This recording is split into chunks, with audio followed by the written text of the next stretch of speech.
Hey, this is Simon from the Bracketeer back at South OC Cars and Coffee, and I'm with Rod, who has our amazing car of the week. I have seen here on a number of occasions and never had the chance to grab him and make it car of the week before. What is it, Rod?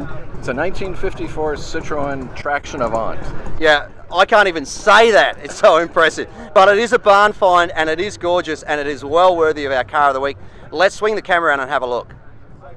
So, Rod, this is a really special car. How did you come to own this thing? You know, I was looking for Citroens. I just sold a DS and I wanted to see what else was out there, and I ran across this on eBay.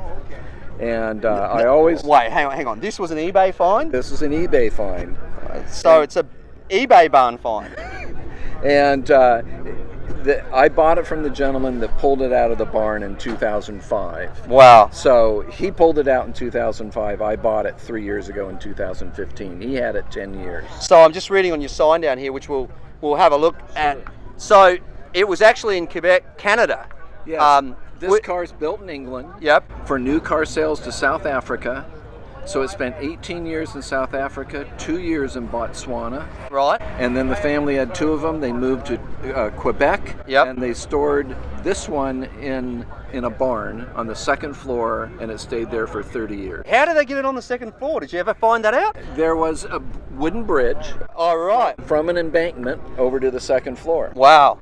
But the wooden bridge had rotted away over 30 years. Yeah. And so when they pulled it out, it took an endeavor to build ramps over to the embankment, shore it up from underneath. The wood floor in front of the car had rotted out.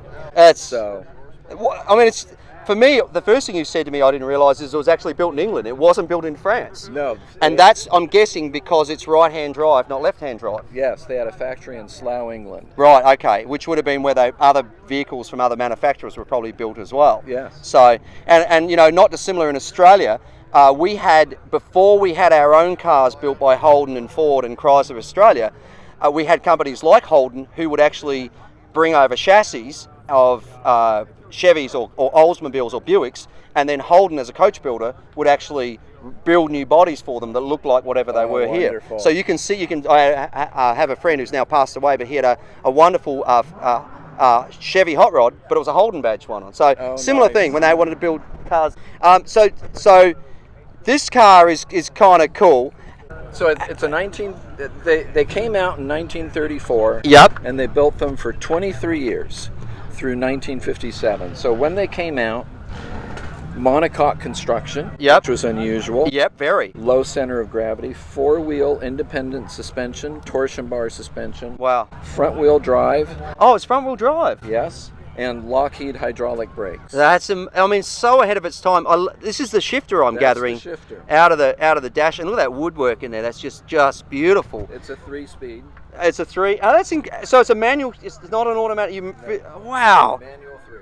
And one of the things about these cars, the trunk or the boot, as I would say, particularly given the fact it's actually English, we can call it a boot, right. But it had that very different style about it from the other cars. The French have always done things differently. They've never wanted to be the same as anybody else. So the styling, while it has similar cues of other vehicles of this era, looks very, very different, doesn't it? Yes.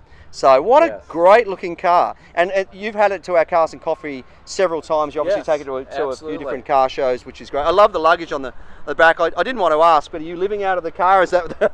I try not to. No, although I must admit there was a Chevy over here I saw before, 57 Chevy, and I think the dude's living out of it. So I choose not to judge. Very cool. Well, Rod, as our winner of the Car of the Week, you've got, thanks to Maguire's, you've got this awesome complete kit. It includes a polishing sponge, cleaner wax, scratch remover, car wash, glass cleaner, interior detailer, and hot shine foam. Fantastic. You can absolutely keep this car looking as pristine and as beautiful as it currently is. So thank you so much for bringing it out, and congratulations. Well, I appreciate your interest. Thanks, Simon. My pleasure.